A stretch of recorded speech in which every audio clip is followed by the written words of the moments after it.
Oh, hi there. This is Jared, and I am doing a review of Evans Chapter 1.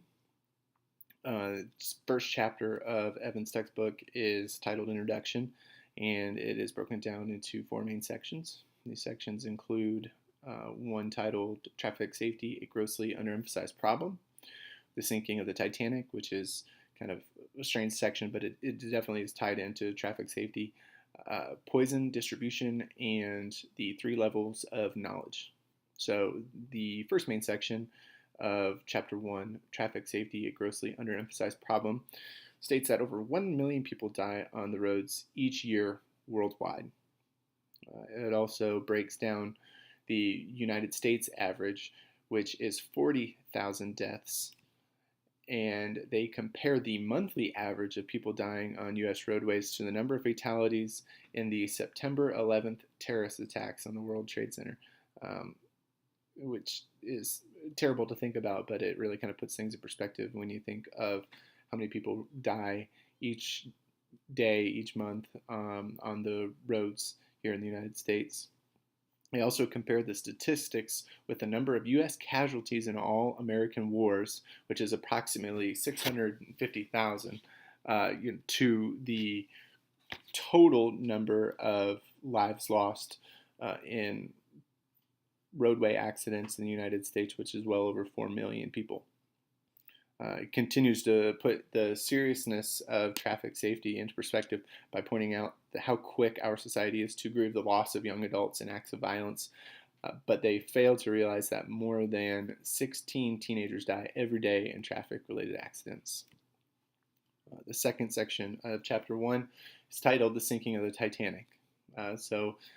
Like stated before, I thought it was kind of a strange title or strange information to include in a chapter or textbook that covers traffic safety, but it does definitely tie into traffic safety here at the end, so bear with me here for a minute. Evans gives a brief history of the Titanic, and he goes into a brief discussion on different elements that could have prevented the loss of so many lives.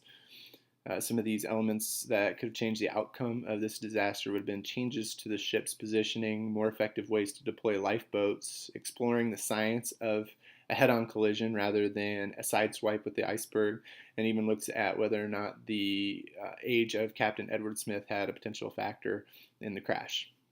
The purpose of this section, I feel like, is to show how the number of lives lost will have an influence on the public interest and their concerns.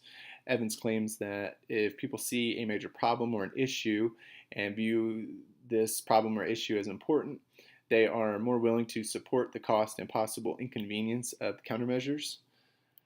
The other main purpose of this section is kind of to compare the number of civilians lost in major accidents worldwide to the number of traffic-related deaths that we have every year, which the number of traffic-related deaths that we have in 1 year is well above the number of lives that have been lost in, well, at least civilian lives that have been lost in accidents throughout the course of history. The poison distribution section of Chapter 1 is a section that examines and covers the factors that affect crash risk throughout the text. Evans points out that crashes are not always random, but they do have random components. The poison process that is discussed in this section is a mathematical formula that can be applied to drivers and their potential crash rates. Using the poison process, we have come to an understanding that the average crash rate is 0.1 crashes per year per person. In a simpler way of saying this is that the average person will have at least one accident every 10 years. So the text compares these statistics with how random components factor into driving and how different groups of people may have a much higher accident rate. One example used in the text is how young male drivers are documented as having much higher crash rate than the national average. This somewhat discredits the poison process and other ways of predicting vehicle collision because random acts and unforeseen events and behavior based on age and gender are always going to have some effect on the likelihood of an accident. The last main section of Chapter 1 is the 3 levels of knowledge. 3 levels of knowledge are knowledge not based on observational data, knowledge hinted at by observational data, and knowledge quantified by observational data. Evans states that the first level of observation seems strange to include, but he claims that there are many cases of traffic safety and life that have confident knowledge that is not supported by observational data.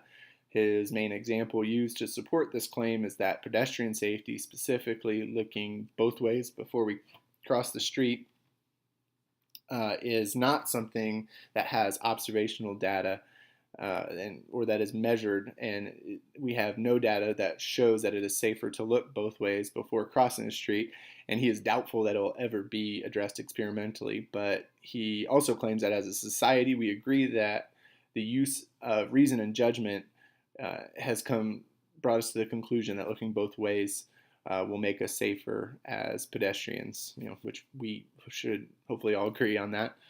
The second level of knowledge, which is hinted by observational data, and this occurs when we are provided with data but does not always support a clear-cut quantitative finding. And then the firmest knowledge, which is the third level, is quantified knowledge that is quantified by observation. This is knowledge which is clear and concise. It has a clear finding and is proven fact.